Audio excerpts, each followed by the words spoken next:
ವ್ಯಾಖ್ಯಾಮುದ್ರಾಂ ಕರಸರಸಿಜೈಃ ಪುಸ್ತಕಂ ಶಂಖಚಕ್ರೆ ಬಿಭ್ರದ್ಭಿನ್ನಸ್ಫಟಿಕರುಚಿರೆ ಪುಂಡರೀಕೆ ನಿಷಣ್ಣಃ ಅಮ್ಲಾನಶ್ರೀರಮೃತವಿಶಧೇರಂಶುಭಿಃ ಪ್ಲಾವಯನ್ಮಾಂ ಆವಿರ್ಭೂಯಾದನಘಮಹಿಮಾ ಮಾನಸೇ ವಾಗಧೀಶಃ ಧ್ಯಾಯೇದಿಂದೀವರಾಭಂ ನಿಜಕರಕಮಲೆ ದಕ್ಷಿಣೆ ದಂಡಮಗ್ರ್ಯಂ ಸವ್ಯೇ ಪಾಶಂ ದಧಾನಂ ಜಘನತಟಗತೆ ರೂಪ್ಯಪೀಠಾಲಯಸ್ಥಂ ಕಾಂಚೀಗ್ರೈವೇಯಹಾರಾಂಗದಕಟಕಕಿರೀಟಾಂಗುಲೀಯಾಂಘ್ರಿಭೂಷಾ ಕರ್ಣಾಕಲ್ಪೋಜ್ವಲಾಂಗಂ ಯದುಕುಲತಿಲಕಂ ಕೃಷ್ಣಂ ಇಷ್ಟಾರ್ಥಸಿದ್ಧ್ಯೈ ನಮಸ್ತೆ ಪ್ರಾಣೇಶ ಪ್ರಣತ ವಿಭವ ಯಾವನಿಮಗಾಃ ನಮಃ ಸ್ವಾಮಿನ್ ರಾಮಪ್ರಿಯತಮ ಹನುಮನ್ ಗುರುಗುಣ ನಮಸ್ತುಭ್ಯಂ ಭೀಮಪ್ರಬಲತಮ ಕೃಷ್ಣೇಷ್ಟ ಭಗವನ್ ನಮಃ ಶ್ರೀಮನ್ಮಧ್ವ ಪ್ರದಿಶ ಸುದೃಶನ್ನೋ ಜಯ ಜಯ ರಮಾಪತಿಂ ಪೂರ್ಣಗುಣಂ ಮುಕುಂದಂ ವ್ಯಾಸಂಚ ವಿಜ್ಞಾನಸಹಸ್ರಭಾನುಂ ಪೂರ್ಣಪ್ರಬೋಧಂಚ ಸುತತ್ವದೀಪಂ ಕ್ರಮಾದ್ಗುರುಂಶ್ಚ ಪ್ರಣಮಾಮಿ ಮೂರ್ಧ್ನಾ ತಪಸ್ವಾಧ್ಯಾಯ ಶುಶ್ರೂಷಾ ಕೃಷ್ಣಪೂಜಾರತಂ ಮುನಿಂ ವಿಶ್ವೇಶಮಿಷ್ಟದಂ ವಂದೇ ಪರಿವ್ರಾಟ್ ಚಕ್ರವರ್ತಿನಂ ಆಪದಾಮಪಹರ್ತಾರಂ ದಾತಾರಂ ಸರ್ವಸಂಪದಾಂ ಲೋಕಾಭಿರಾಮಂ ಶ್ರೀರಾಮಂ ಭೂಯೋ ಭೂಯೋ ನಮಾಮ್ಯಹಂ ಬುದ್ಧಿರ್ಬಲಂ ಯಶೋಧೈರ್ಯಂ ನಿರ್ಭಯತ್ವಮರೋಗತಾ ಅಜಾಡ್ಯಂ ವಾಕ್ಪಟುತ್ವಂಚ ಹನುಮತ್ಸ್ಮರಣಾತ್ ಭವೇತ್ ವಾಲ್ಮೀಕೇರ್ಗೌಃ ಪುನೀಯಾನ್ನಃ ಮಹೀಧರಪದಾಶ್ರಯಾ ಯದ್ದುಗ್ಧಮುಪಜೀವಂತಿ ಕವಯಸ್ತರಣಕಾ ಇವ ಸ್ವಸ್ತ್ಯಸ್ತು ಸತಾಂ ಹರಿಃ ಓಂ. ಜನಗಳ ಅಪೇಕ್ಷೆ ರಾಮನನ್ನು ನೀನು ಯೌವರಾಜ್ಯಕ್ಕೆ ಕೂಡಿಸ್ತಾ ಇದ್ದೀಯನ್ನುವುದೇ ನಮಗೆ ಒಪ್ಪಿಗೆ ಆದದ್ದು ಅನ್ನುವುದು ದಶರಥನಿಗೆ ಚೆನ್ನಾಗಿ ಮನವರಿಕೆ ಆಯಿತು. ಅದೇ ಹೊತ್ತಿನ ಕೆಲವೆಲ್ಲ ರಾಜಕೀಯ ಪ್ರಸಂಗಗಳನ್ನು ನೋಡಿದೆವು. ಭರತನನ್ನು ಮತ್ತು ಶತ್ರುಘ್ನನನ್ನು ಯುಧಾಜಿತ್ನ ಬಳಿ ಕೊಟ್ಟು ಕಳುಹಿಸಿದ್ದಾನೆ. ಅದೇ ಹೊತ್ತಿಗೆ ನೃಪರನ್ನು ಉಳಿದ ಎಲ್ಲ ಸಾಮಂತ ರಾಜರನ್ನು ಜೊತೆಗೂಡಿಸಿಕೊಂಡು ಮಂತ್ರಾಲೋಚನೆ ಮಾಡಿದ್ದಾನೆ. ಆಗಲೇ ತನ್ನ ಮನಸ್ಸಿನ ಅಭಿಪ್ರಾಯ ಇದು, ನೀವು ಹೇಗೆ ಹೇಳ್ತಿರೋ ಹಾಗೆ ಅಂತ ಅವರಿಗೆ ಮತ್ತೆ ಅಭಿಪ್ರಾಯದ ಸ್ವಾತಂತ್ರ್ಯವನ್ನು ಕೊಟ್ಟಿದ್ದಾನೆ. ಆದರೆ ಆಗಲೇ ರಾಮ ಹೃದಯ ಸಿಂಹಾಸನದಲ್ಲಿ ಹೋಗಿ ಕೂತಾಗಿತ್ತು. ಆದ್ದರಿಂದಾಗಿ ರಾಜನ ಈ ಒಪ್ಪಿಗೆಯನ್ನು, ಈ ಅಹವಾಲನ್ನು ಸಂಪೂರ್ಣವಾಗಿ ಮನಸ್ಫೂರ್ತಿಯಾಗಿ ಒಪ್ಪಿಕೊಂಡಿದ್ದಾರೆ.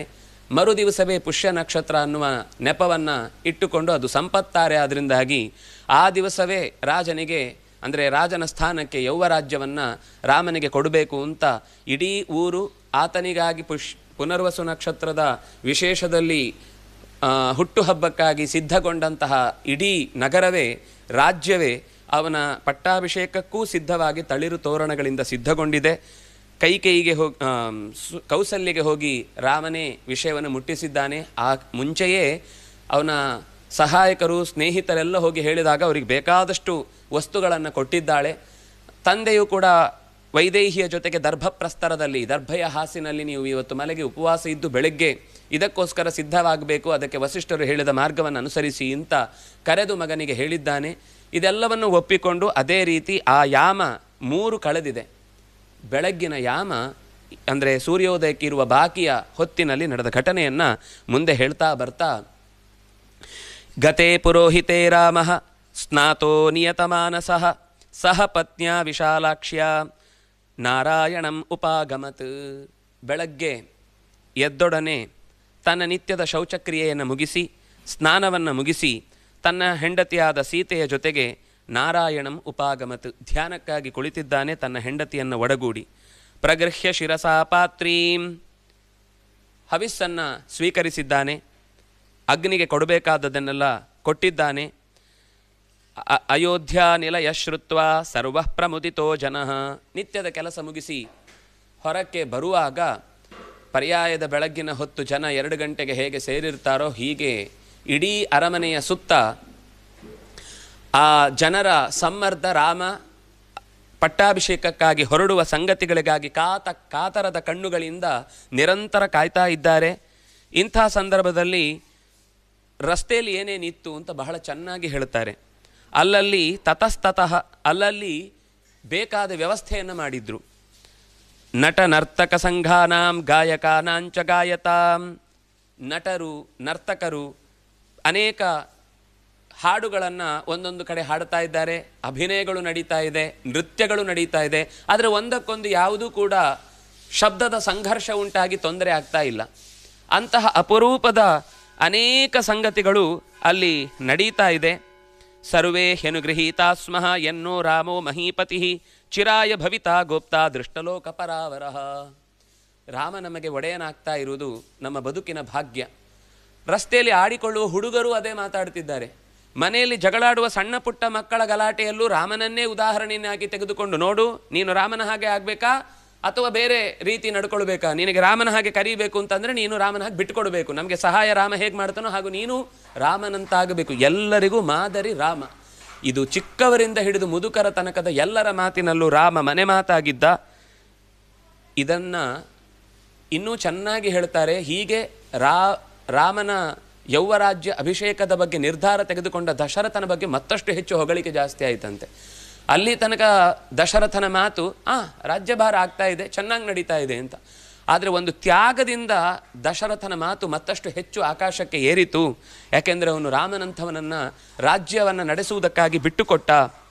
ಏವಂ ವಿಧಂ ಕಥಯತಾಂ ಪೌರಾಣಾಂ ಶುಶ್ರುವುಸ್ತದಾ ದಿಗ್ಭ್ಯೋಪಿ ಶ್ರುತವೃತ್ತಾಂತಹ ಪ್ರಾಪ್ತ ಜಾನಪದ ಜನಗಳು ಹೀಗೆ ಮಾತನಾಡಿಕೊಳ್ತಾ ಎಲ್ಲರಲ್ಲೂ ರಾಮನೇ ನೆಲೆ ನಿಂತದ್ದನ್ನು ಕಿವಿಗೆ ರಾಮನು ಕೇಳಿಸಿಕೊಂಡಿದ್ದಾನೆ.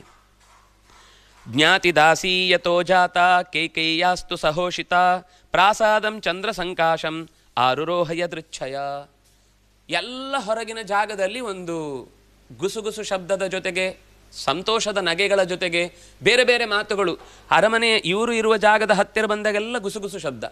ಇಲ್ಲಿಂದ ಅವಳು ಏನೋ ಶಬ್ದ ಅಂತ ಬಂತಲ್ವಾ ಅಂತ ಹೊರಕ್ಕೆ ಹತ್ತಿ ಮೇಲಿನ ಪ್ರಾಸಾದವನ್ನು ನೋಡಿದರೆ ಎಲ್ಲ ಕಡೆಯಲ್ಲಿ ಜನಗಳ ಸಂತೋಷಕ್ಕೆ ಪಾರವೇ ಇಲ್ಲದ ಹಾಗೆ ಒಬ್ಬೊಬ್ಬರು ಒಂದೊಂದು ರೀತಿಯಲ್ಲಿ ತಮ್ಮ ಖುಷಿಯನ್ನು ವ್ಯಕ್ತಪಡಿಸ್ತಾ ಇದ್ದಾರೆ. ಸಿಕ್ತ ರಾಜಪಥಾಂ ರಮ್ಯಾಂ ಪ್ರಕೀರ್ಣ ಕುಸುಮೋತ್ಕರಾಂ. ತಮ್ಮ ಮನೆಯ ಹೊರಭಾಗದ ಜಾಗ ಎಲ್ಲ ಹೂಗಳಿಂದ ಅಲಂಕೃತವಾಗಿ ಬಿಟ್ಟಿದೆ. ಅಯೋಧ್ಯೆಯ ಈ ಹೊಸ ರೂಪವನ್ನು ಮೊದಲ ಬಾರಿ ಇಷ್ಟು ವೈಶಿಷ್ಟ್ಯಪೂರ್ಣವಾದಂತಹ ತೋರಣ ತಳಿರುಗಳಿಂದ ಕೂಡಿದ್ದನ್ನು ನೋಡಿದ್ದಾಳೆ. ಪತಾಕೆಗಳು ಹಾರಾಡ್ತಾ ಇದೆ. ಅತ್ಯಂತ ಉತ್ತಮವಾದ ಧ್ವಜಗಳು, ಅಂದರೆ ಪತಾಕೆಗಳು ಅಂತಂದರೆ ಈ ವಿಶೇಷ ಸಂದರ್ಭದಲ್ಲಿ ಹಾಕುವಂಥದ್ದು. ಧ್ವಜ ಅಂತಂದರೆ ರಾಜನ ಗುರುತನ್ನು ಹೇಳಲಿಕ್ಕೆ ಇರುವಂಥದ್ದು. ಈಗ ಗರುಡ ಧ್ವಜ ಅಂತ ಭಗವಂತನಿಗೆ ಕರೆಯುವಂಥದ್ದು. ಅವನು ರಥದಲ್ಲಿ ಹೋಗುವಾಗ ಗರುಡನ ಮೇಲೆ ಕೂತು ಹೋಗ್ತಾನೆ ಅಂತ ಒಂದು. ಅವನು ಅಕಸ್ಮಾತ್ ರಥದಲ್ಲಿ ಹೋದರೆ ಅವನ ರಥದ ಮೇಲ್ಭಾಗದಲ್ಲಿ ಧ್ವಜದಲ್ಲಿ ಗರುಡನ ಚಿಹ್ನೆ ಇರುತ್ತೆ. ನಾವು ದೇವಸ್ಥಾನಗಳಲ್ಲೆಲ್ಲ ಆ ಉತ್ಸವದ ಸಂದರ್ಭದಲ್ಲಿ ಗರುಡಗಂಬಕ್ಕೆ ಆ ಉತ್ಸವದ ಆರಂಭದಲ್ಲಿ ಕೊಡಿ ಏರಿಸುವುದು ಅಂತ ಹೇಳುವಾಗ ಅಲ್ಲಿ ಗಣಪತಿಯ ದೇವಸ್ಥಾನ ಆಗಿದ್ದರೆ ಅವನ ಧ್ವಜದಲ್ಲಿ ಮೂಷಿಕನ ಚಿಹ್ನೆ ಇರುತ್ತೆ. ದುರ್ಗಾ ದೇವಸ್ಥಾನ ಆದರೆ ಸಿಂಹದ ಅಥವಾ ಹುಲಿಯ ಚಿಹ್ನೆ ಇರುತ್ತೆ. ಹೀಗೆ ಒಬ್ಬೊಬ್ಬರು ಒಂದೊಂದು ದೇವಸ್ಥಾನಕ್ಕೆ ಸಂಬಂಧಪಟ್ಟ ಆಯಾ ವಾಹನಗಳ ಚಿಹ್ನೆ ಅಲ್ಲಿರುತ್ತೆ. ಅಥವಾ ರಾಜರಲ್ಲಿ ನಾವು ಅದನ್ನು ಗಮನಿಸಿದರೆ ನಾಗಧ್ವಜನಾಗಿ, ಕಪಿಧ್ವಜನಾಗಿ, ಚಂದ್ರಧ್ವಜನಾಗಿ, ಮಯೂರಧ್ವಜನಾಗಿ ಹೀಗೆ ಬೇರೆ ಬೇರೆ ಹೆಸರುಗಳನ್ನು ನಾವು ಕೇಳ್ತೇವೆ. ಅಂದರೆ ದುರ್ಯೋಧನ ನಾಗಧ್ವಜ. ನಾಗಧ್ವಜ ಅಂದರೆ ಬಹಳ ಜನ ತಪ್ಪರ್ಥ ಮಾಡಿಕೊಂಡು ಹಾವು ಅಂತ ಅರ್ಥ ಮಾಡ್ಕೊಂಡಿದ್ರು. ವಸ್ತುತಃ ಹಸ್ತಿನಾವತಿಯ ಚಿಹ್ನೆ ಹಸ್ತಿ, ಆನೆ. ಆನೆಗೆ ನಾಗ ಅಂತ ಹೆಸರಿದೆ. ಹಾಗಾಗಿ ದುರ್ಯೋಧನನನ್ನು ನಾಗಧ್ವಜ ಅಂತ ಕರೆದ್ರು. ಅದನ್ನು ಸರಿಯಾಗಿ ಅರ್ಥೈಸಿಕೊಳ್ಳದೆ ನಮ್ಮ ಆಮೇಲಿನ ಕವಿಗಳು ನೀರೊಳಗಿದ್ದು ಬೆಮರ್ದನ್ ಉರಗಪತಾಕನ್, ನೀರೊಳಗಿದ್ದು ಉರಗಪತಾಕನ್ ಬೆಮರ್ದನ್. ಉರಗಪತಾಕ ಅಂತಂದರೆ ಹಾವಿನ ಚಿತ್ರವನ್ನು ಹೊಂದಿದ ಧ್ವಜವುಳ್ಳವನು ಅಂತ. ಆದರೆ ವಸ್ತುತಃ ಅವನು ನಾಗಧ್ವಜ ಅಂದರೆ ಆನೆಯನ್ನೇ ಧ್ವಜದ ಚಿಹ್ನೆಯಾಗಿ ಹೊಂದಿದ್ದವನು. ಹೀಗೆ ಧ್ವಜಗಳು, ಪತಾಕೆಗಳು. ಪತಾಕೆ ಅಂತಂದಾಗ ಎರಡು ಕಡೆ ಅದನ್ನು ಕಟ್ಟಲಿಕ್ಕೆ ಜಾಗ ಇರುತ್ತೆ. ಬರೀ ಒಂದು ಕಡ್ಡಿಗೆ ಸಿಕ್ಕಿಸಿದಂತಹ ಧ್ವಜವಾಗಿದ್ದರೆ ಅದನ್ನು ಹಾರಾಟಕ್ಕೆ, ಈಗ ನಾವು ಭಾರತದ ಧ್ವಜ ಅಂತ ಕರೆಯುವಂತಹದ್ದು ಒಂದು ಬದಿಯಲ್ಲಿ ಮಾತ್ರ ಕಟ್ಟಿರ್ತದೆ, ಅದು ಗಾಳಿಗೆ ಹಾರಾಡುತ್ತೆ. ಇದು ಎರಡು ಕಡೆಯ ಕೋಲಿಗೆ ಸಿಕ್ಕಿಸಿದ ಅಥವಾ ಎರಡು ಕಂಬಗಳಿಗೆ ನೇತು ಹಾಕುವ ಹಾಗೆ ನಾವು ಆ ಮಂಗಳದ ಬಣ್ಣವನ್ನು ಹೊಂದಿದ ಬಟ್ಟೆಯನ್ನು ಅಥವಾ ಇನ್ನೇನಾದರೂ ಸಹಜವಾಗಿ ಮರದ ಅಥವಾ ಎಲೆಗಳನ್ನು ಕಟ್ಟುವಂತಹದ್ದು ಒಂದು ರೀತಿ. ಈ ರೀತಿ ಧ್ವಜಗಳಿಂದ ಕೂಡಿದ ಸಮಲಂಕೃತಂ ವೃತಾಂ ಚಂದ ಪಥೈಶ್ಚಾಪಿ ಶಿರಸ್ನಾತ ಜನೈರ್ವೃತಾಂ. ಆಶ್ಚರ್ಯ ಅಂದರೆ ಅಷ್ಟು ಬೆಳಗಿನ ಹೊತ್ತಿಗೆ ತಲೆಗೆ ಸ್ನಾನ ಮಾಡಿಕೊಂಡು ಎಲ್ಲರೂ ಕೂಡ ಚೆನ್ನಾಗಿ ಹೂ ಮುಡಿದುಕೊಂಡು ಒಳ್ಳೆಯ ಹೊಸ ಬಟ್ಟೆಗಳನ್ನು ತೊಟ್ಟುಕೊಂಡು ಓಡಾಡ್ತಾ ಇದ್ದಾರೆ ಬೆಳಗಿನ ಯಾಮದಲ್ಲಿ. ಅವಳಿಗೆ ಆಶ್ಚರ್ಯ. ಮಾಲ್ಯ ಮೋದಕ ಹಸ್ತೈಶ್ಚ. ಇನ್ನು ಕೆಲವರು ಒಳ್ಳೊಳ್ಳೆ ಮಾಲೆಗಳನ್ನು ಹಿಡ್ಕೊಂಡು, ಅಂದರೆ ರಾಜನಿಗೆ ಒಪ್ಪಿಸಲಿಕ್ಕೆ, ಎಲ್ಲ ದಾರಿಯಲ್ಲಿ ಹೋಗುವಾಗ ರಾಮನಿಗೆ ಹಾಕಲಿಕ್ಕೆ, ಇನ್ನು ಕೆಲವರಿಗೆ ರಾಮನಿಗೆ ಏನಾದರೂ ತಿನ್ಲಿಕ್ಕೆ ಕೊಡಬೇಕು, ಅದನ್ನು ರಾಮನಿಗೆ ನಿವೇದಿಸಬೇಕು ಅಂತ ಹಿಡ್ಕೊಂಡು ಕಾಯ್ತಾ ಇದ್ದಾರೆ. ಇನ್ನು ಬಹಳ ಜನ ಗಟ್ಟಿಯಾಗಿ ವೇದ ಮಂತ್ರಗಳನ್ನು ಹೇಳ್ತಾ ಆ ನಾದದಿಂದ ಇಡೀ ಪರಿಸರವನ್ನೇ ನಾದದಿಂದ ತುಂಬಿಸಿಬಿಟ್ಟಿದ್ದಾರೆ. ಶುಕ್ಲದೇವ ಗೃಹದ್ವಾರ ಸರ್ವವಾದಿತ್ರ ನಿಸ್ವನಾಂ, ಎಲ್ಲ ದೇವಸ್ಥಾನಗಳ ಹೊರಭಾಗದಲ್ಲಿ ನಾದಗಳೇ ತುಳುಕುವಂತೆ ವಾದಿತ್ರಗಳ ಸಮ್ಮೇಳನವನ್ನೇ ಇರಿಸಿಬಿಟ್ಟಿದ್ದಾರೆ. ಸಂಪ್ರಹೃಷ್ಟ ಜನಾಕೀರ್ಣಾಂ ಬ್ರಹ್ಮಘೋಷ ನಿನಾದಿತಾಂ ಪ್ರಹೃಷ್ಟ ವರಹಸ್ತಶ್ವಾಂ ಸಂಪ್ರಣಾರ್ದಿತ ಗೋವೃತಾಂ. ಆಶ್ಚರ್ಯ ಅಂದರೆ ಮನೆಯಲ್ಲಿರುವ ಹಸುಗಳು, ಕುದುರೆಗಳು, ಆನೆಗಳು ಸಂಭ್ರಮದಿಂದ ಇದ್ದಾವಂತೆ. ರಾಮ ರಾಜನಾಗ್ತಾನೆ ಅಂತ ಅವಳಿಗೆ ಏನು ಗೊತ್ತಾಯ್ತೋ ಗೊತ್ತಿಲ್ಲ, ಆದರೆ ಅವರಲ್ಲಿ ಪ್ರತಿ ಪ್ರಾಣಿ ಪಕ್ಷಿಗಳಲ್ಲೂ ಕೂಡ ರಾಮ ರಾಜನಾಗ್ತಾ ಇದ್ದಾನೆ ಅಂತನ್ನುವ ಸಂಗತಿಯನ್ನು ಅವುಗಳು ತಮ್ಮ ಆನಂದದ ಕೇಕೆಯ ಮೂಲಕ ತೋರಿಸಿಕೊಡ್ತಾ ಇದ್ದಾವೆ. ಇಂತಹ ವಾತಾವರಣವನ್ನು ಮಂಥರೆ ನೋಡ್ತಾ ಇದ್ದಾಳೆ. ಪ್ರಹೃಷ್ಟ ಮುದಿತೈ ಪೌರೈ ಉಚ್ಛ್ರಿತ ಧ್ವಜಮಾಲಿನೀ ಅಯೋಧ್ಯಾಂ ಮಂಥರಾ ದೃಷ್ಟ ಪರಂ ವಿಸ್ಮಯಮಾಗತ. ಈ ಥರದ ಒಂದು ವಾತಾವರಣವನ್ನು ಇಲ್ಲಿಯ ತನಕ ಏನು ಹಬ್ಬವನ್ನು ಆಚರಿಸುವಾಗಲೂ ನಡೆದಿರಲಿಲ್ಲ. ಇದೇನು ವಿಶೇಷ? ಪ್ರತಿಯೊಬ್ಬರ ಕಣ್ಣಲ್ಲಿ ಆನಂದ ತುಂಬಿಕೊಂಡಿದೆ. ರೇಷ್ಮೆಯ ಬಟ್ಟೆಯನ್ನು ಎಲ್ಲ ಅರಮನೆಯ ಒಳಬಂಧುಗಳು ಸಹಕರ್ಮಿಗಳು ಹೊತ್ತು ತಿರುಗಾಡುತ್ತಾ ಇದ್ದಾರೆ.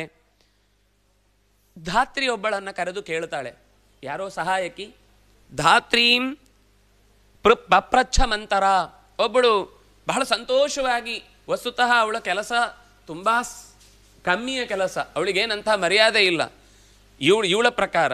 ಆದರೆ ಅವಳು ಕೂಡ ಅತ್ಯಂತ ಸಂತುಷ್ಟಳಾಗಿ ಇದು ನಮ್ಮ ಮನೆಯ ಯಾವುದೋ ಕಾರ್ಯಕ್ರಮ ಅನ್ನುವ ಹಾಗೆ ಭಾಗವಹಿಸ್ತಾ ಓಡಾಡ್ತಾ ಇರುವುದನ್ನು ನೋಡಿ ಕೇಳ್ತಾಳೆ. ಆಗ ಅವಳು ಕಣ್ಣರಳಿಸಿ ವಾಪಸ್ ಉತ್ತರ ಕೊಡ್ತಾಳೆ. ಉತ್ತಮೇನಾಭಿಸಂಯುಕ್ತ ಹರ್ಷೇಣೋರ್ಥ ಪರಾಸತಿ ರಾಮ ಮಾತಾ ಧನಂ ಕಿನ್ನು ಜನೇಭ್ಯ ಸಂಪ್ರಯಚ್ಛತಿ. ಅವಳು ಕೇಳ್ತಾಳೆ, ಏನು ಇಷ್ಟು ಸಂಭ್ರಮ ಕಾಣ್ತಾ ಇದೆ? ರಾಮನ ತಾಯಿ ದಶರಥನ ಹೆಂಡತಿಯಾದ ಕೌಸಲ್ಯೆ ಯಾಕೆ ಜನಗಳಿಗೆ ಇಷ್ಟು ಸಂಪತ್ತನ್ನು ಎತ್ತಿ ಎತ್ತಿ ಕೈ ಎತ್ತಿ ಕೊಡ್ತಾ ಇದ್ದಾಳೆ? ಅತಿಮಾತ್ರ ಪ್ರಹರ್ಷೋಯಂ ಕಿಂಜನಸ್ಯ ಶಂಸಮೇ. ಇಷ್ಟು ಖುಷಿಗೊಳ್ಳುವಂಥದ್ದೇನಿದೆ? ಎದೆ ಒಡೆದು ಹೋಗಬೇಕು, ಅಷ್ಟು ಖುಷಿ ಪಡ್ತಾ ಇದ್ದಾರೆ ಈ ಜನಗಳೆಲ್ಲ. ಸರಿ, ಒಳಗಿನವರಿಗೆ ಯಾರಿಗೋ ಏನೋ ಒಂದು ಸಂಪತ್ತು ಒದಗಿತು, ರಾಜ ಏನೋ ಕೈ ತುಂಬ ಸಂಪತ್ತು ಒದಗಿಸಿದ್ದಾನೆ, ಅವ್ರು ಯಾರೋ ಖುಷಿ ಪಡ್ಬೋದು.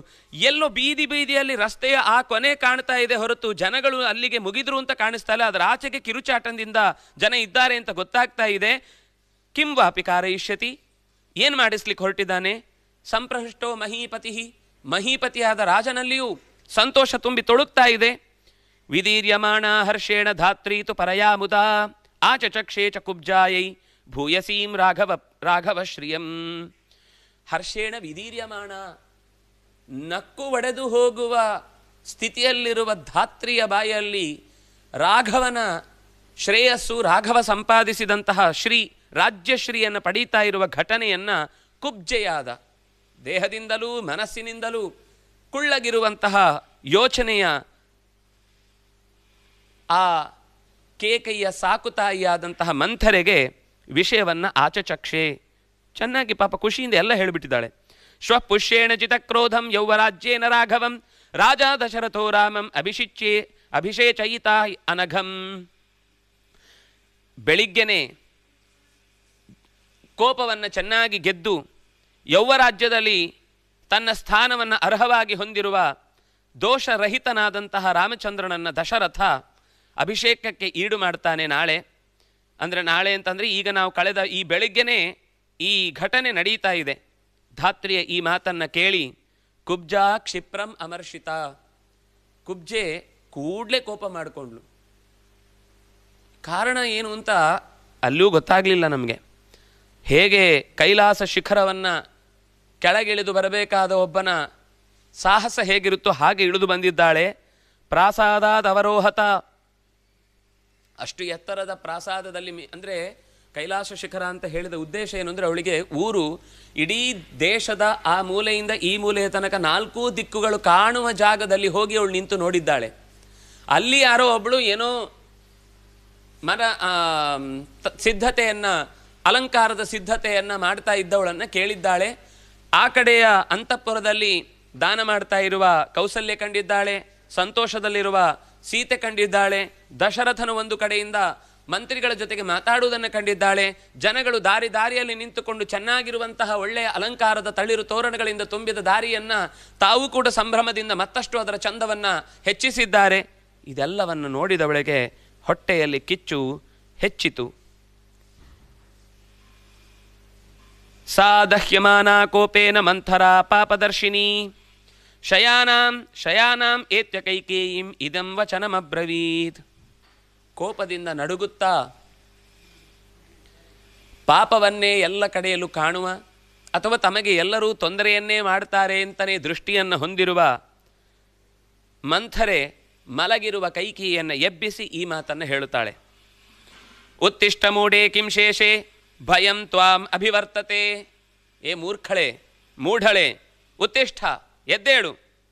ನಿನ್ನನ್ನು ಭಯವು ಆವರಿಸಿಕೊಳ್ತಾ ಇದೆ, ನಿನ್ನನ್ನು ಕಷ್ಟ ಸುತ್ತಿ ಹಾಕಿಕೊಳ್ತಾ ಇದೆ.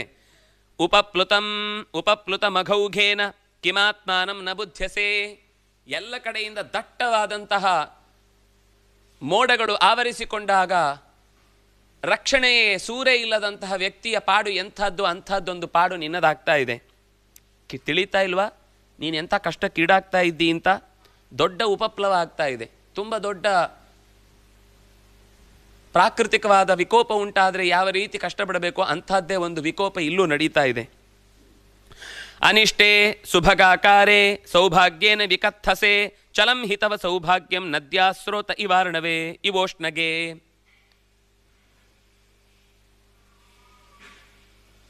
ಅನಿಷ್ಟೇ ಬೈತಾ ಇದ್ದಾಳೆ.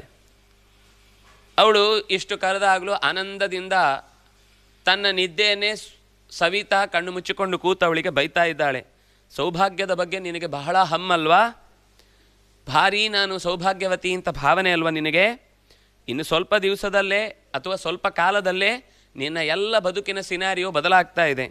ನಿನ್ನ ಸೌಭಾಗ್ಯಂ ಚಲಂ, ಅದು ಚಲಿಸಿ ಪಕ್ಕಕ್ಕೆ ಹೋಗ್ತಾ ಇದೆ. ನಿನ್ನ ಮೇಲಿನ ಗೌರವಗಳು ಕಮ್ಮಿ ಆಗುತ್ತೆ.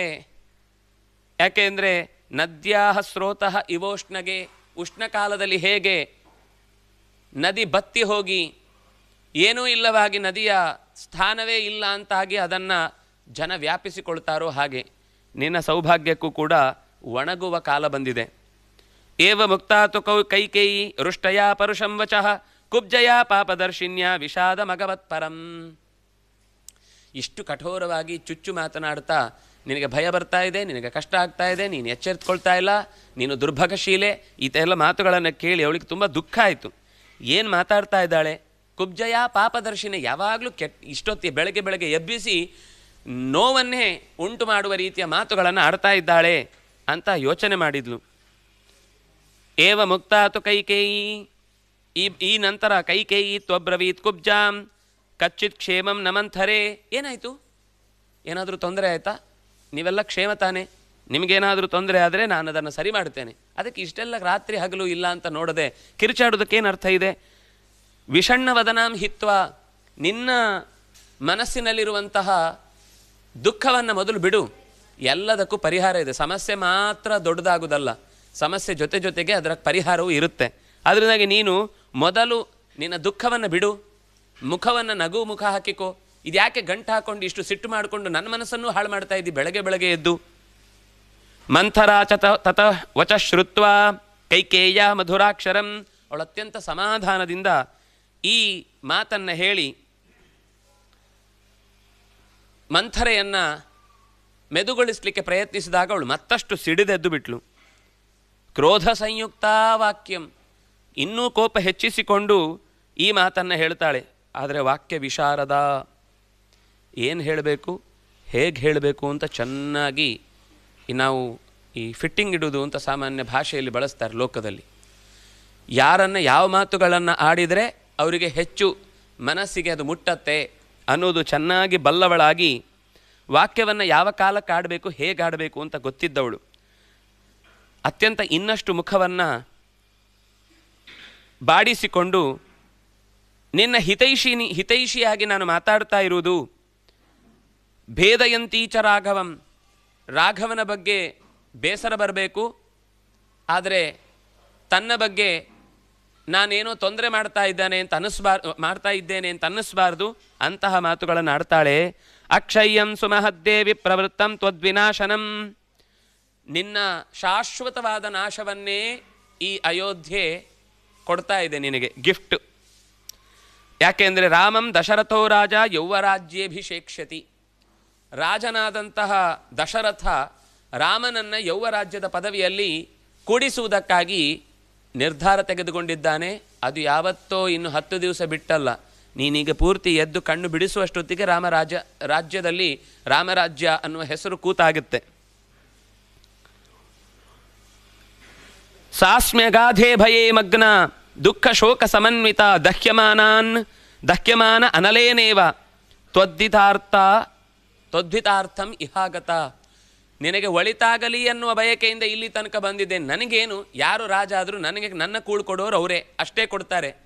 ಆದರೂ ನಾನು ಇಷ್ಟು ತಲೆಬಿಸಿ ಮಾಡ್ಕೊಂಡು ಇಲ್ಲಿ ತನಕ ಬಂದಿದ್ದೇನೆ ಅಂದರೆ ನಾನೇನೋ ಒಂದು ಯೋಚನೆ ಮಾಡಿರ್ತೇನೆ ಅಂತ ಅರ್ಥ ಅಲ್ವಾ? ಇದು ಯಾಕೆ ಯೋಚನೆ ಮಾಡ್ತಾ ಇಲ್ಲ? ಇನ್ನು ನಿದ್ದೆ ಗಣ್ಣಿನಲ್ಲೇ ಏನಾಯಿತು, ನಿಂಗೇನು ಕಷ್ಟ ಆಯಿತು, ನಿನ್ನ ಸಮಸ್ಯೆ ನಾನು ಪರಿಹಾರ ಮಾಡ್ತೇನೆ ಅಂತ ಬರೀ ಮೆದು ಮಾತುಗಳಲ್ಲೇ ನಿನ್ನನ್ನೇ ನೀನು ಬಂದ ದೊಡ್ಡ ಅಪಾಯಕ್ಕೆ ತಲೆ ಒಡ್ಡಿಕೊಂಡು ಏನಾಗಲ್ಲ ಅಂತ ಬಂಡೆಗೆ ತಲೆ ಕೊಡ್ತಾ ಇದ್ದಿ. ನೀನು ಅಗಾಧವಾದ ಭಯದಲ್ಲಿ ನೀನು ಮುಳುಗಿ ಹೋಗ್ತಾ ಇದ್ದಿ. ದುಃಖ ಶೋಕ ಸಮನ್ವಿತ, ಬದುಕಿನುದ್ದಕ್ಕೂ ಆಮೇಲೆ ಯಾವತ್ತೂ ಕೂಡ ನಿನ್ನ ಮುಖದಲ್ಲಿ ನಗೆ ಆಡ್ಲಿಕ್ಕೆ ಸಾಧ್ಯವೇ ಇಲ್ಲ. ಬರೀ ದ್ವೇಷದ ಹೊಗೆ ಆಡಿಕೊಂಡು ಇಲ್ಲಿ ತನಕ ಇದ್ದದ್ದು ಇವತ್ತು ನಿನ್ನ ನಗೆಯನ್ನು ಮಾಸುವಂತೆ ಮಾಡ್ತಾ ಇದೆ. ನಾನು ಸುಡುವ ಬೆಂಕಿಯಂತೆ ಇಷ್ಟು ನಡುಗ್ತಾ ಇದ್ದೇನೆ ನಿನ್ನ ಹಿತವನ್ನು ಬಯಸಿ. ತ್ವದ್ಹಿತಾರ್ಥಂ, ಕೇವಲ ನಿನ್ನ ಹಿತವನ್ನು ಬಯಸಿ ಈ ಯೋಚನೆ ಮಾಡ್ತಾ ಇದ್ದೇನೆ. ನೀನು ಏನೂ ಆಗಿಲ್ಲ ಅನ್ನೋ ಥರ ಮಾತಾಡ್ತಾ ಇದ್ಯಲ್ವಾ. ತವ ದುಃಖೇನ ಕೈಕೇಯಿ ಮಮ ದುಃಖಂ ಭವೇತ್ ಮಹದ್ಭವೇತ್.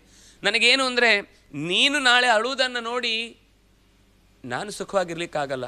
ನಿನ್ನ ಅಳು ನನ್ನ ಇನ್ನಷ್ಟು ಹೆಚ್ಚು ಅಳುವಿಗೆ ಕಾರಣ ಆಗುತ್ತೆ. ನೀನು ದುಃಖಪಟ್ಟರೆ ಮಹದ್ ದುಃಖಂ, ನನಗದಕ್ಕಿಂತ ಹೆಚ್ಚು ದುಃಖ ಆಗುತ್ತೆ. ನೀನತ್ರ ನಾನು ಸಂತೋಷವಾಗಿರ್ತೇನೆ ಅಂತ ಯಾವತ್ತೂ ಅಂದ್ಕೊಳ್ಬೇಡ.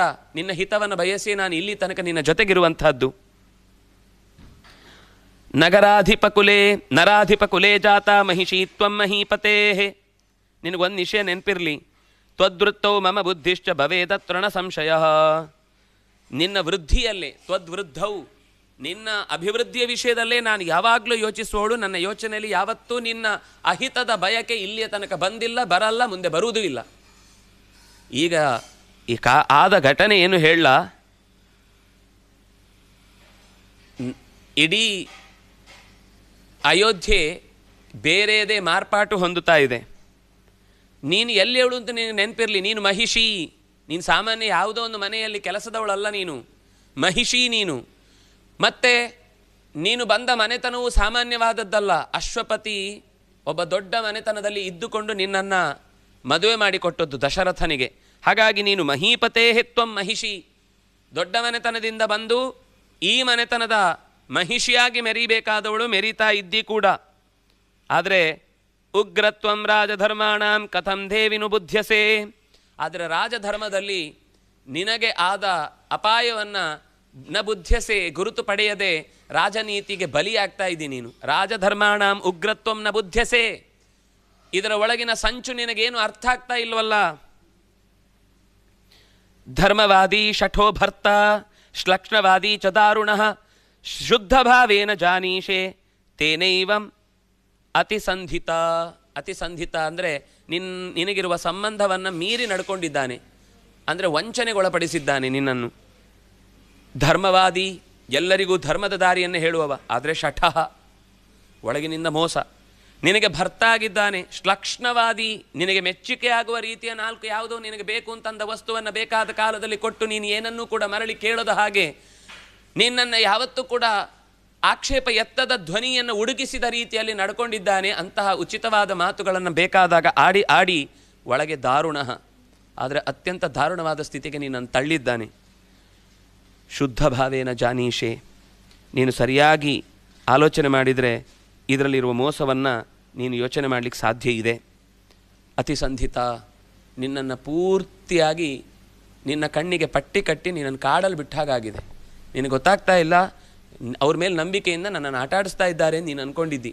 ನೀನು ಹೊಂಡಕ್ಕೆ ಬಿದ್ದಾಗಲೇ, ನೀರಿಗೆ ಬಿದ್ದಾಗಲೇ, ಕಣಿವೆಗೆ ಬಿದ್ದಾಗಲೇ, ಯಾವುದೋ ಕೊಚ್ಚೆಗೆ ಬಿದ್ದಾಗಲೇ ನಿನ್ಗೆ ಗೊತ್ತಾಗೋದು ಅವ್ರು ಕಣ್ ಕಟ್ಟಿದ್ದು ಆಟ ಆಡಿಸ್ಲಿಕ್ಕಲ್ಲ, ನೀನನ್ನು ಬೀಳಿಸ್ಲಿಕ್ಕೆ ಅಂತ. ಪ್ರೀತಿಯಿಂದ ಕುರುಡಾಗಿ ನೀನೇನೋ ಯೋಚನೆ ಮಾಡ್ತಾ ಇದ್ದಿ. ಉಪಸ್ಥಿತಂ ಪ್ರಯುಂಜಾನಃ ತ್ವಯಿ ಸಾಂತ್ವಂ ಅನರ್ಥಕಂ ಅರ್ಥೇನೈವಾದ್ಯತೆ ಭರ್ತ ಕೌಸಲ್ಯಾಂ ಯೋಜಯಿಷ್ಯತಿ.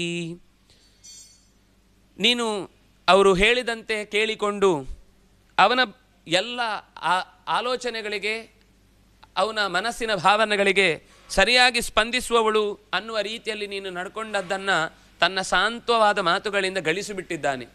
ನೀನು ಹೀಗೆ ನಡ್ಕೊಳ್ಳಿಕ್ಕೆ ಕಾರಣ ಅವನ ಸಾಂತ್ವವಾದ ಮಾತುಗಳು. ಅದರಿಂದ ಏನಾಗಿದೆ? ಅನರ್ಥಕಂ, ನಿನಗೆ ನಿನ್ನ ಸಂಪತ್ತು ನಾಶ ಆಗಿದೆ, ಅದರ ಜೊತೆಗೆ ನಿನಗೆ ಯಾವತ್ತೂ ಇನ್ನು ಸಂಪತ್ತು ಸಿಗುವುದಿಲ್ಲ ಅನ್ನುವ ಸ್ಥಿತಿಯ ತನಕ ನೀನು ಹೋಗ್ತಾ ಇದ್ದಿ. ಅರ್ಥೇನ, ಸಂಪತ್ತಿನ ಎಲ್ಲ ಅಧಿಕಾರವನ್ನು ಕೌಸಲ್ಯಾಂ ಯೋಜಯಿಷ್ಯತಿ, ನಿನ್ನ ಗಂಡ ಮಹಿಷಿ ಎನ್ನುವ ಪಟ್ಟ ನಿನಗೆ. ಆದರೆ ಮಹಿಷಿ ಅನ್ನುವ ಪಟ್ಟದ ನಿಜವಾದ ಲಾಭ ಅದು ಕೌಸಲ್ಯಗೆ ಸಿಗುವಂತೆ ಮಾಡ್ತಾ ಇದ್ದಾನೆ. ಅಪವಾಹ್ಯ ಚ ದುಷ್ಟಾತ್ಮ ಭರತಂ ತವ ಬಂಧುಷು ಕಾಲ್ಯೇ ಸ್ಥಾಪಯಿತ ರಾಮಂ ರಾಜ್ಯೇ ನಿಹತ ಕಂಟಕೆ. ಇನ್ನೂ ಒಂದು ವಿಷಯ ಗಮನಿಸಿದ್ಯೋ ಇಲ್ವೋ ನಿನಗೆ ಗೊತ್ತಿಲ್ಲ, ನನಗೆ ಇಂಥ ವಿಷಯಗಳೆಲ್ಲ ಚೆನ್ನಾಗಿ ನೆನಪಾಗುತ್ತೆ. ನಿಮ್ಮೆಲ್ಲರಿಗೂ ಕಣ್ಣಿಗೆ ಮಣ್ಣೆರಚಿ ದುಷ್ಟಾತ್ಮನಾದಂತಹ ದಶರಥ ಭರತನನ್ನು ತನ್ನ ಬಂಧುಗಳ ಮನೆಗೆ ಕಳುಹಿಸಿಬಿಟ್ಟಿದ್ದಾನೆ. ಆದರೆ ಭರತನ ಒಬ್ಬನನ್ನೇ ಕಳಿಸಿದರೆ ಸರಿ ಹೋಗಲ್ಲ ಅಂತ ಶತ್ರುಘ್ನನನ್ನು ಕಳಿಸಿಬಿಟ್ಟಿದ್ದಾನೆ. ಈಗ ನಿಹತ ಕಂಟಕೆ, ಈ ರಾಜ್ಯದಲ್ಲಿ ರಾಜ್ಯವನ್ನು ಕೇಳಿ ನಾವು ರಾಜನಾಗ್ತೇವೆ ಅಂತ ಹೇಳುವ ಭರತನಾಗಲಿ, ಭರತನ ಜೊತೆಗೆ ಶತ್ರುಘ್ನನಾಗಲಿ ಇಲ್ಲ. ಅದರಿಂದಾಗಿ ರಾಮನನ್ನು ರಾಜ್ಯದಲ್ಲಿ ಸ್ಥಾಪಯಿತ, ಕಾಲವನ್ನು ನೋಡಿ ಈಗ ರಾಮನನ್ನು ಎದುರಿಸುವ ಯಾವ ವ್ಯಕ್ತಿಯೂ ಇಲ್ಲ. ಅದರಿಂದಾಗಿ ಭರತನಿಗೆ ರಾಜ್ಯ ಸಿಕ್ಕಿದ್ರೆ ಕಷ್ಟ ಅಂತ ಯೋಚನೆ ಮಾಡಿ ಭರತನನ್ನು ಕಳುಹಿಸಿಬಿಟ್ಟಿದ್ದಾನೆ. ಯೋಚನೆ ಮಾಡು, ನಿನಗೆ ಹೇಳಬೇಕಿತ್ತಲ್ವ ನಾಳೆ ಬೆಳಿಗ್ಗೆ ಹೀಗಾಗುತ್ತೆ ಅಂತ, ಹೇಳೇ ಇಲ್ಲ. ಇಲ್ಲೆಲ್ಲ ದೊಡ್ಡ ಮೀಟಿಂಗ್ ನಡೆದಿದೆ, ಆ ಮೀಟಿಂಗಲ್ಲಿ ನಿಮ್ಮ ಅಪ್ಪನಿಗೆ ವಿಷಯ ಹೇಳಿಲ್ಲ, ನಿನಗೆ ವಿಷಯ ಹೇಳಿಲ್ಲ. ಈಗ ಇನ್ನೊಂದು 2 ಗಂಟೆ ಕಳೆದ್ರೆ ರಾಮ ರಾಜನಾಗಿ ಬಿಡ್ತಾನೆ. ಇನ್ನೂ ನೀನು ಮಲಗಿ ನಿದ್ದೆ ಮಾಡ್ತಾ ಇದ್ದಿ. ನಿನ್ನ ಸಂಪತ್ತಿನ ಎಲ್ಲ ಜವಾಬ್ದಾರಿಯನ್ನು ಹೊತ್ತು ಕೌಸಲ್ಯ ಮೆರೀತಾ ಇದ್ದಾಳೆ. ತನ್ನ ದಾಸಿಯರಿಗೆ ಬೇಕಾದ ಎಲ್ಲ ಬಂಧುಗಳಿಗೆ ಬೇಕಾದಷ್ಟು ಸಂಪತ್ತು ಕೊಡ್ತಾ ಇದ್ದಾಳೆ. ಅವಳು ಮೆರೆಯುವ ಹಾಗೆ ರಾಜಮಾತೆ ಆಗ್ತಾಳೆ ಹೊರತು ನೀನಲ್ಲ. ಶತ್ರು ಪತಿಪ್ರವಾದೇನ ಮಾತ್ರೇವ ಹಿತಕಾಮ್ಯಯ ಆಶೀವಿಷ ಇವಾಂಕೇನ ಬಾಲೇ ಪರಿಹೃತಸ್ತ್ವಯ. ನಿನ್ನ ದಡ್ಡತನದಿಂದ ಸುಳ್ಳು ಸುದ್ದಿಯನ್ನು ಹಬ್ಬಿಸಿ ಅಥವಾ ಸುಳ್ಳು ಮಾತುಗಳಿಂದ ನಿನ್ನನ್ನು ರಂಜಿಸಿ ರಮಿಸಿ ನಿನಗೆ ಯಾವಾಗಲೂ ಹಿತವನ್ನೇ ಉಂಟು ಮಾಡುವವನು ನಾನು ಅಂತ ಭ್ರಮೆಯನ್ನು ಹುಟ್ಟಿಸಿದ್ದಾನೆ. ಆದರೆ ನೀನು ಆಶೀವಿಷಃ ಇವಾಂಕೇನ, ಅತ್ಯಂತ ವಿಷಯುಕ್ತವಾದ ಒಂದು ಹಾವು ಸಪ್ಪಗೆ ಮಲಗಿದೆ ಅಂತನ್ನುವ ಕಾರಣಕ್ಕೆ ಮಡಿಲಲ್ಲಿ ಹಾಕಿಕೊಂಡು ಮುಚ್ಚಿಟ್ಟು ಸೆರಗಿನಲ್ಲಿ ಬಚ್ಚಿಡುವ ಪ್ರಯತ್ನವನ್ನು ಮಾಡ್ತಾ ಇದ್ದಿ. ಅದು ಮತ್ತೆ ಕಚ್ಚುವುದು ನಿನ್ನನ್ನೇ. ಅದು ಖಂಡಿತ ನನ್ನನ್ನು ಇಷ್ಟು ಹೊತ್ತು ಬಚ್ಚಿಟ್ಟುಕೊಂಡು ರಕ್ಷಣೆ ಮಾಡಿ ನನ್ನನ್ನು ಅಪಾಯದಿಂದ ಪಾರು ಮಾಡಿದೆ ಅಂತ ಸರ್ಪ ಯೋಚಿಸುವಂಥದ್ದಲ್ಲ. ಅಂಥ ಆಶೀವಿಷ ಸ್ವರೂಪನಾದ ದಶರಥನ ಆಲೋಚನೆ ನಿನಗೆ ಇನ್ನೂ ಅರ್ಥ ಆಗ್ತಿಲ್ಲ. ನ ಪರಿಹೃತಸ್ತ್ವಯ, ಹೇ ಬಾಲೆ ದಡ್ಡಿ, ನಿನಗೆ ಇನ್ನೂ ನಾನು ಹೇಳಿದ್ದೇನು ಅಂತ ಅರ್ಥ ಆಗಲಿಲ್ಲ.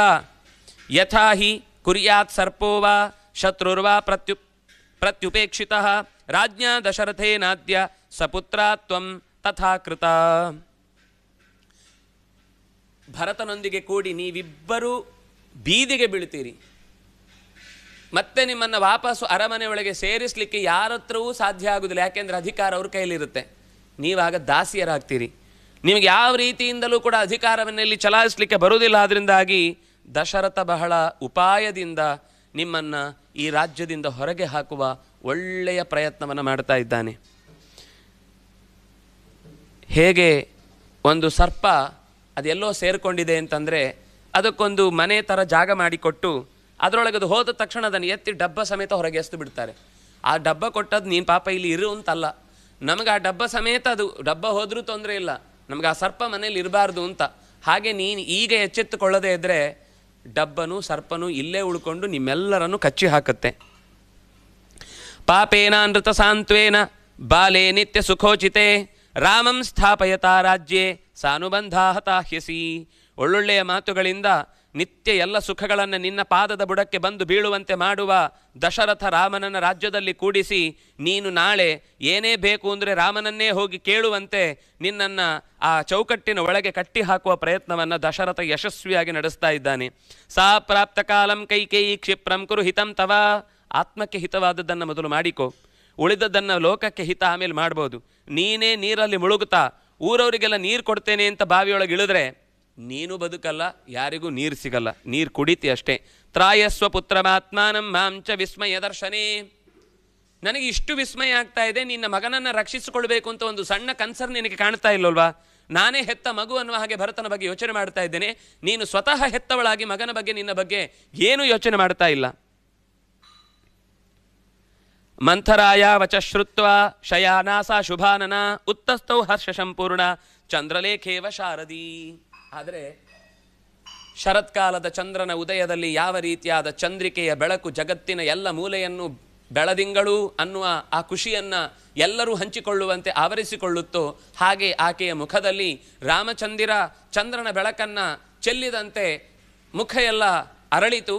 ತಕ್ಷಣವೇ ನಿನಗೇನು ಕೊಡಲಿ ಹೇಳು, ನನಗೆ ಇದಕ್ಕಿಂತ ಸಂತೋಷವಾದ ಸಂಗತಿ ಇನ್ನೇನಿದೆ? ರಾಮ ರಾಜ್ಯವನ್ನು ಆಳ್ತಾನೆ ಅಂದರೆ ಇದಕ್ಕಿಂತ ಸಂತೋಷದ ಸಂಗತಿ ಏನಿದೆ? ಅತೀವತ ಸಾತು ಸಂತುಷ್ಟ, ತುಂಬ ಸಂತುಷ್ಟಳಾಗಿದ್ದಾಳೆ. ತನ್ನ ಮೈಯ ಮೇಲೆ ಇದ್ದ ಒಂದೇ ಒಂದು ಆಭರಣ, ಅದನ್ನೇ ಎತ್ತಿ ಕುಬ್ಜಾಯಿ ಪ್ರದದೌ ಶುಭಂ. ಆ ಆಭರಣವನ್ನು ಎತ್ತಿ ಆ ಮಂಥರೆಯ ಕೈಗೆ ಒಪ್ಪಿಸಿದ್ದಾಳೆ.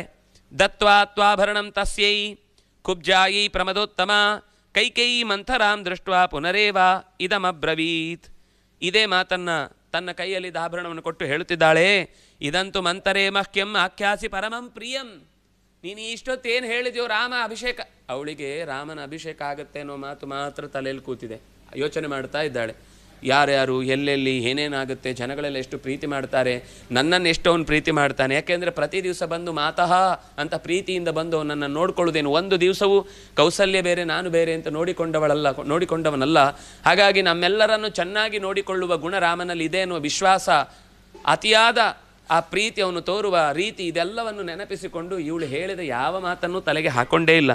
ಅವಳು ಹೇಳ್ತಾಳೆ, ಒಳ್ಳೆ ಮಾತು ಹೇಳಿದಿ, ಇದಕ್ಕಿಂತ ಒಳ್ಳೆಯದನ್ನು ನಾನೇನು ಕೊಡಲಿ? ಕಿಂವಾ ಭೂಯಃ ಕರೋಮಿತೆ, ನಿನಗೇನು ಒಳ್ಳೆ ಕೆಲಸ ಮಾಡಬೇಕು ಹೇಳೋದನ್ನು ನಾನು ಮಾಡ್ತೇನೆ. ರಾಮೇವಾ ಭರತೇವಾಹಂ ವಿಶೇಷಂ ನೋಪಲಕ್ಷಯೇ.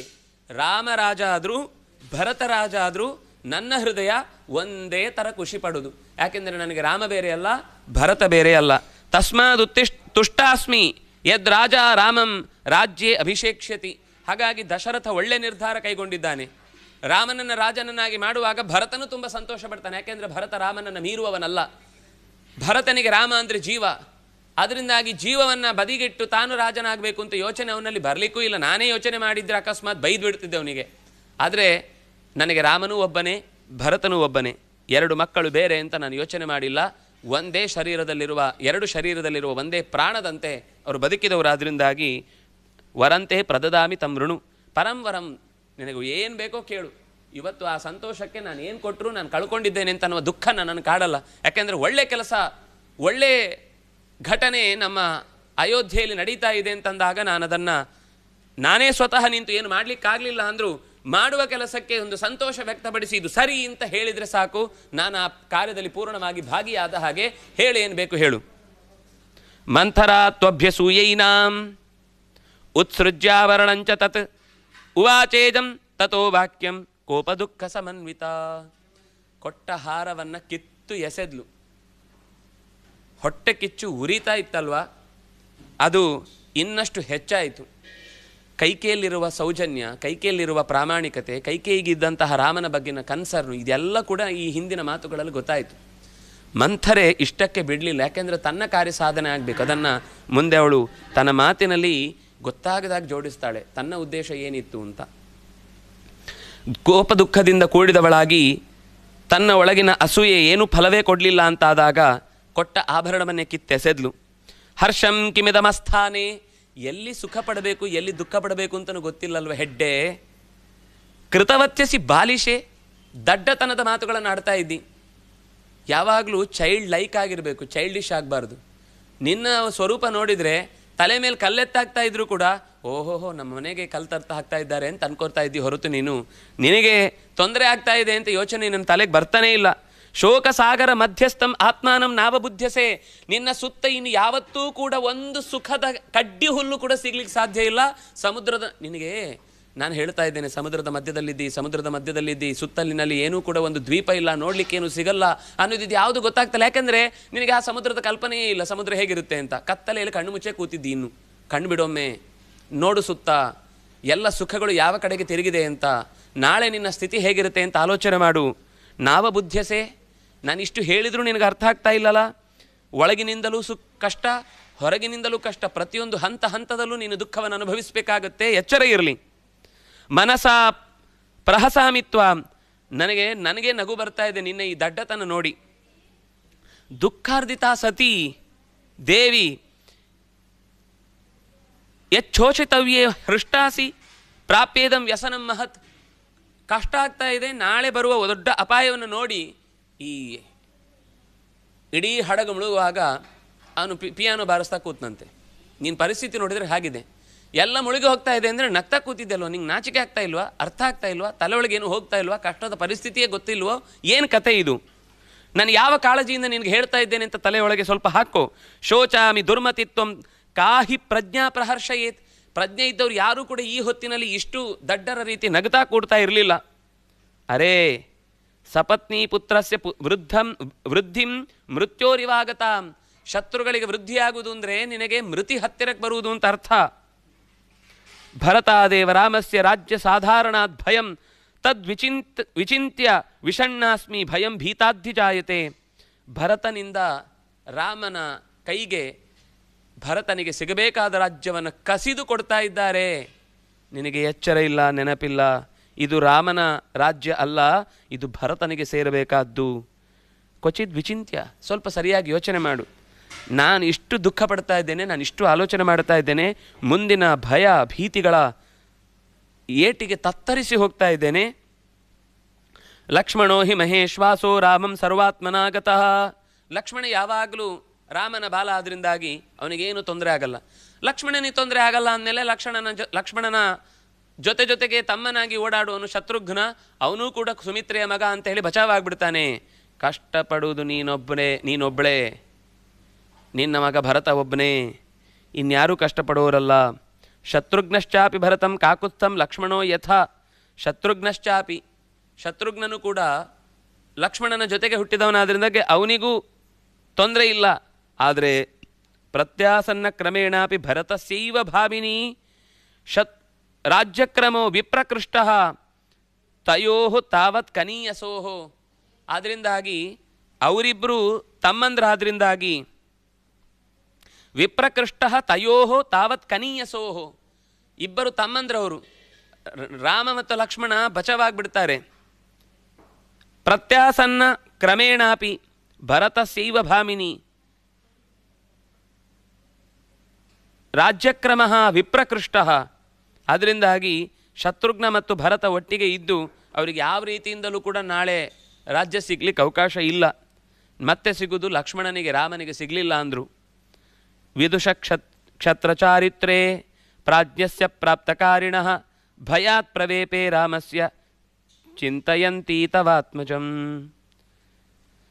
ಈ ಕ್ಷತ್ರ ಚರಿತ್ರೆಯಲ್ಲಿ ಯಾವತ್ತೂ ಕೂಡ ತನ್ನ ಸಾಮರ್ಥ್ಯವನ್ನು ವ್ಯಕ್ತಪಡಿಸಿದಾಗಲೇ ಅವನಿಗೆ ಅಧಿಕಾರ ಸಿಗುತ್ತೆ ಹೊರತು ನನ್ನ ಪಾಲಿದ್ದಾದರೆ ಬರುತ್ತೆ, ಶತ್ರುಗಳನ್ನು ಸೋಲಿಸುವುದಾದರೆ ಸೋಲ್ತಾರೆ, ನಾವು ಗೆಲ್ಲುವುದಾದರೆ ಗೆಲ್ಲುತ್ತೆ, ಹಣೆ ಬರಹ ಹೇಗಿದೆಯೋ ಹಾಗಾಗುತ್ತೆ, ವಿಧಿ ನಡೆಸಿದಂತೆ ನಾವು ನಡೆಯುವುದು. ಇದು ಬಾಯಿಗೆ ಮಾತು ಚೆನ್ನಾಗಿದೆ, ತೋಳಿನ ಬಲವನ್ನು ಸುಮ್ಮನೆ ಅದನ್ನು ಮನೆಯಲ್ಲಿ ಇಟ್ಟುಕೊಳ್ಳಿಕ್ಕಲ್ಲ ಕೊಟ್ಟದ್ದು ಭಗವಂತ. ಗಳಿಸುವ ಪ್ರಯತ್ನ ಪ್ರಸಂಗ ಬಂದಾಗ ಅದನ್ನು ಉಪಯೋಗಿಸಬೇಕಷ್ಟೇ ಅಂತ ಕೈಗೆ ಚೆನ್ನಾಗಿ ಮಂಥರೆ ಒಂದಿಷ್ಟು ಇನ್ನೂ ಅನೇಕ ಮಾತುಗಳಿಂದ ತಲೆ ತಿಂತಾಳೆ.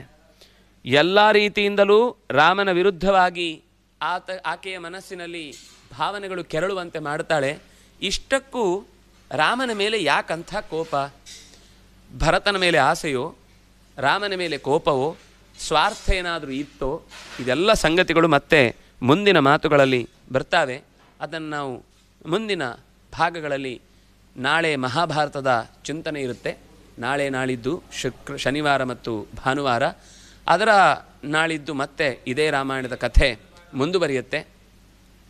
ನಿತ್ಯವೂ ನಾವು ಮಾಡಬೇಕಾದ ಪ್ರಾರ್ಥನೆ ದೇಶಕ್ಕೆ ಒಳಿತಾಗಲಿ ಅಂತ, ದೇಶಕ್ಕೆ ಹಾಗೇ ಜಗತ್ತಿಗೆ.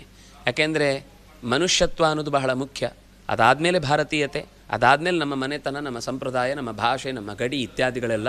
ಇದೆಲ್ಲದಕ್ಕಿಂತ ಮುಖ್ಯವಾಗಿ ಮನುಷ್ಯತ್ವದ ರೂಪದಲ್ಲಿ ನಾವು ಯೋಚಿಸುವಾಗ ಇಡೀ ಜಗತ್ತಿಗೆ ಒದಗಿದ ಈ ಮಹಾಮಾರಿಯ ಪರಿಹಾರಕ್ಕಾಗಿ ನಿತ್ಯವೂ ಸಹಸ್ರನಾಮದ ಪಾರಾಯಣ, ಸಾಧ್ಯವಾದಷ್ಟು ಬೇರೆ ಬೇರೆ ನಮಗೆ ಗೊತ್ತಿರುವ ಹಾಡಿರಬಹುದು, ಒಳ್ಳೆ ಚಿಂತನೆಗಳನ್ನು ನಾವು ಮಾಡಿಕೊಂಡು ಪ್ರಾರ್ಥನೆ ಮಾಡೋಣ ಜಗತ್ತಿಗೆ ಒಳಿತಾಗಲಿ ಅಂತ. ಅದರ ಜೊತೆಗೆ ಒಂದು ಸಹಜವಾಗಿ ನಾವು ಇನ್ನೊಂದು ಸಮಸ್ಯೆಯನ್ನು ಇನ್ನೂ ಕೆಲವು ದಿನಗಳ ಈ ಮುಂದುವರೆದ ಬಂಧನದ ಪರಿಸ್ಥಿತಿಯಿಂದಾಗಿ ಆಹಾರದ ಕೊರತೆಯನ್ನು ನಾವು ಎದುರಿಸಿಯೇವು. ಇದು ನಮ್ಮ ಅನೇಕ ಬದುಕಿಗೆ ದೊಡ್ಡ ತಿರುವನ್ನು ನೀಡುವಂಥದ್ದು. ಈ ರೀತಿಯಾದ ಬದುಕು ಅಂದರೆ ಸೋಷಿಯಲ್ ಡಿಸ್ಟೆನ್ಸಿಂಗ್ ಇರಬಹುದು, ಅಥವಾ ನಾವು ಹತ್ತಿರದ ನಮ್ಮ ಮನೆಯ ಪಕ್ಕದಲ್ಲೇ ಇರುವ ಯಾವ ಯಾವ ಅಂಗಡಿಗಳಿವೆಯೋ ಅಲ್ಲಿಂದಲೇ ಸಾಮಗ್ರಿಗಳನ್ನು ಸ್ವೀಕರಿಸಿ ಬದುಕುವಂಥದ್ದು. ವಿಕೇಂದ್ರೀಕರಣ ಅನ್ನೋದು ಬಹಳ ಮುಖ್ಯ ದೇಶದ ಬೆಳವಣಿಗೆಗೆ. ನಮ್ಮ ದೇಶದಲ್ಲಿ ಉತ್ಪತ್ತಿಯಾಗುವ ವಸ್ತುಗಳನ್ನೇ ನಾವು ಹೆಚ್ಚು ಉಪಯೋಗಿಸಿದರೆ, ನಾವು ಹೆಚ್ಚು ಎಳನೀರು ಉಪಯೋಗಿಸ್ತಾ ಇದ್ದೇವೆ ಅಂತಂದರೆ ತೆಂಗಿನ ಮರ ನೆಟ್ಟವನು 10 ಕಾಲ ಜಾಸ್ತಿ ಬದುಕ್ತಾನೆ. ನಾವು ಅದಕ್ಕೋಸ್ಕರ ದೇಹ ಕೆಡಿಸುವ ಜಂಕ್ ಫುಡ್ ಇರಬಹುದು, ಇದು ಯಾವುದೂ ಇಲ್ಲದೆ ಇಷ್ಟು ದಿವಸ ಇದ್ವಲ್ಲ ನಾವು. ಅದರಿಂದಾಗಿ ಅಂತಹ ಬೇಡವಾದ, ಹೊಟ್ಟೆಗೆ ಕೆಡುಕಾದ, ನಾಲಿಗೆಗೆ ಮಾತ್ರ ರುಚಿ ಎನಿಸುವ ಪದಾರ್ಥಗಳನ್ನು ಬಿಟ್ಟೇ ಬಿಡುವ ಆಲೋಚನೆ ಮಾಡೋಣ. ಒಂದು ಸಂಕಲ್ಪ. ಅದು ದುಡ್ಡು ವ್ಯರ್ಥ, ಇದು ಆರೋಗ್ಯಕ್ಕೂ ಒಳ್ಳೆಯದು, ಮತ್ತು ನಮ್ಮವರು ಆರ್ಥಿಕತೆಯಿಂದ ಬಲಿಷ್ಠರಾಗ್ತಾರೆ. ಹೀಗೆ ಒಂದು ಕೊಂಡಿಯಿಂದ ನಾವು ಎಲ್ಲದಕ್ಕಿಂತ ಮೂಲದಲ್ಲಿ ನಾವು ಯೋಚಿಸಬೇಕಾದದ್ದು ನಮ್ಮ ದೇಶದ ವಸ್ತುಗಳಿಗೆ ಮೊದಲ ಆದ್ಯತೆಯನ್ನು ಕೊಟ್ಟು, ಯಾವ ದೇಶ ನಮ್ಮನ್ನು ಹಣಿಬೇಕು ಅಂತ ನಿರಂತರ ಪ್ರಯತ್ನಿಸಿ ನಮ್ಮ ನೆರೆ ದೇಶವಾಗಿ ನಮಗೆ ತೋರಿಸಿದ್ದು ಚೀನಿ ಇಂತಹ ಸಕ್ಕರೆಯಂತೆ ಸಿಹಿಯಾದರೂ ಕೂಡ ಅದು ಒಡ್ಡಿದ್ದು ವಿಷವನ್ನೇ ಅಂತ ಅನ್ನುವ ಎಚ್ಚರ ನಮಗಿದ್ದು ಅದನ್ನು ಬಳಸುವುದನ್ನು ನಾವು ಪೂರ್ತಿ ಬಿಡುವುದರಲ್ಲಿ ತುಂಬ ಲಾಭ ಇದೆ. ಹಾಗಾಗಿ ನಮ್ಮ ದೇಶೀಯ ಕಂಪನಿಗಳಿರಬಹುದು, ವ್ಯವಹಾರಗಳಿರಬಹುದು, ವಸ್ತುಗಳಿರಬಹುದು, ಅಥವಾ ಬಳಕೆಗಳಿರಬಹುದು, ಎಲ್ಲ ಈಗ ಎಲ್ಲೋ ದೂರದಲ್ಲಿದ್ದವರು ನಮ್ಮ ದೇಶ, ನಮ್ಮ ತಂದೆ ತಾಯಿ ಅಂತ ಓಡಿ ಬರುವಂಥ ಸ್ಥಿತಿ ಬಂದರೂ ಬರಲಿಕ್ಕಾಗದ ಒದ್ದಾಟದಲ್ಲಿದ್ದೇವೆ. ಅದರಿಂದಾಗಿ ಎಲ್ಲಿದ್ದರೂ ಪೇಟೆಯಲ್ಲಿದ್ದವರು ಹಳ್ಳಿಗೆ ಬರೋಣ, ವಿದೇಶದಲ್ಲಿದ್ದವರು ಊರಿಗೆ ಬರೋಣ. ಇದೆಲ್ಲವನ್ನು ಮಾಡಿಕೊಂಡು ನಮ್ಮ ದೇಶದ, ನಮ್ಮ ಸುಸ್ಥಿತಿಯನ್ನು ನಾವು ಮಿತವಾದ ಹಿತವಾದ ಬದುಕನ್ನು ಕಾಯ್ದುಕೊಳ್ಳುವುದಕ್ಕೆ ಇದೊಂದು ಸಂದರ್ಭ. ಇನ್ನು ಬಹುಶಃ ಒಂದು 10 ವರ್ಷ ನಾವು ಯಾರಿಗೂ ಕೈ ಕುಲುಕದೆ ನಮಸ್ಕಾರವನ್ನೇ ಮುಂದುವರೆಸಬೇಕಾದ ಪರಿಸ್ಥಿತಿ ಬಂದೀತು.